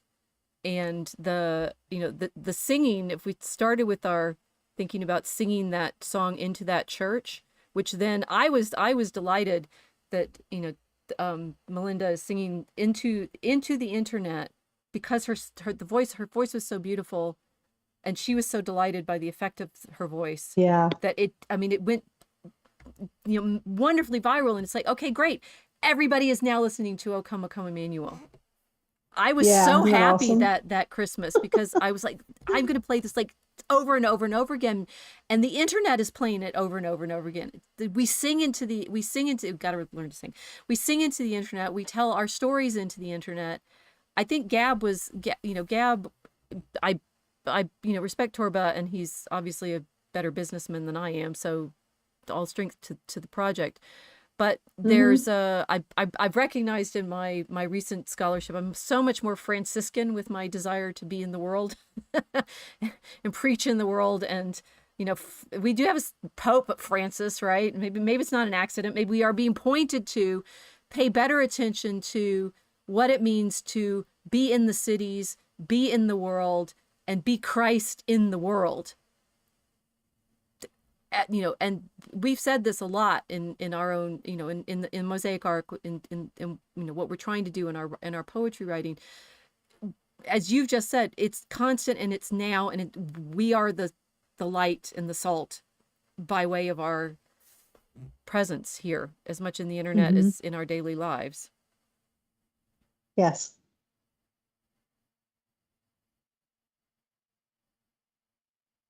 See, I think so. We've got some chat going on here about how they're worried about the baby eyes of anime are pure evil.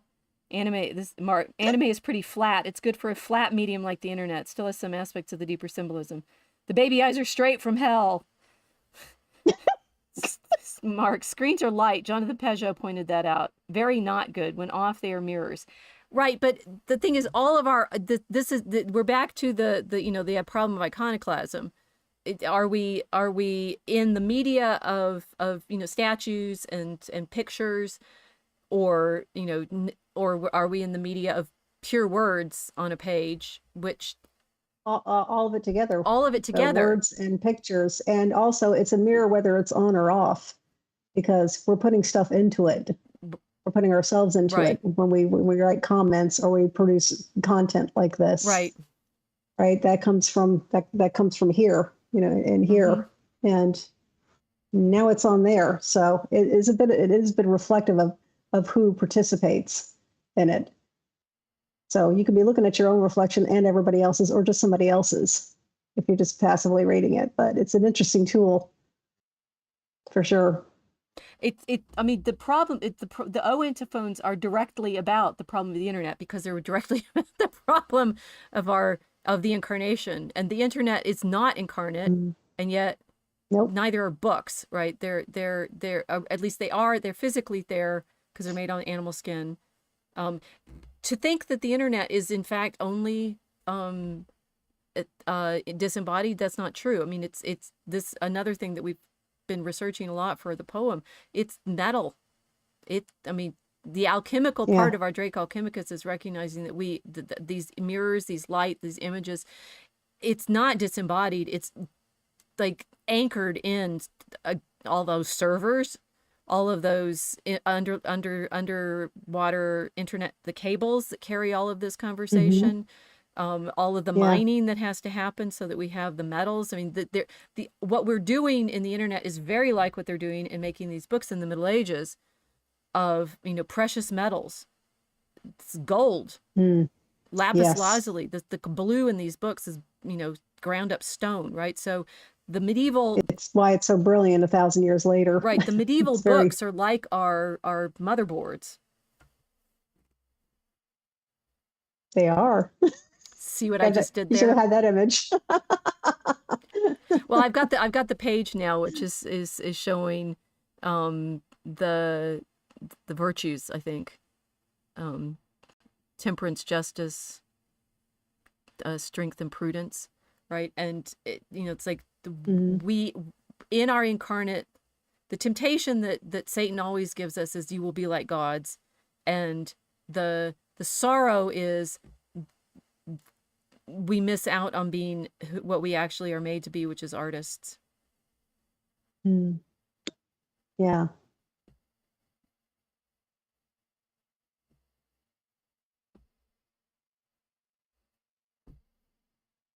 Or as V.A. Boston puts it, we are walking icons, or perhaps walking stained glass.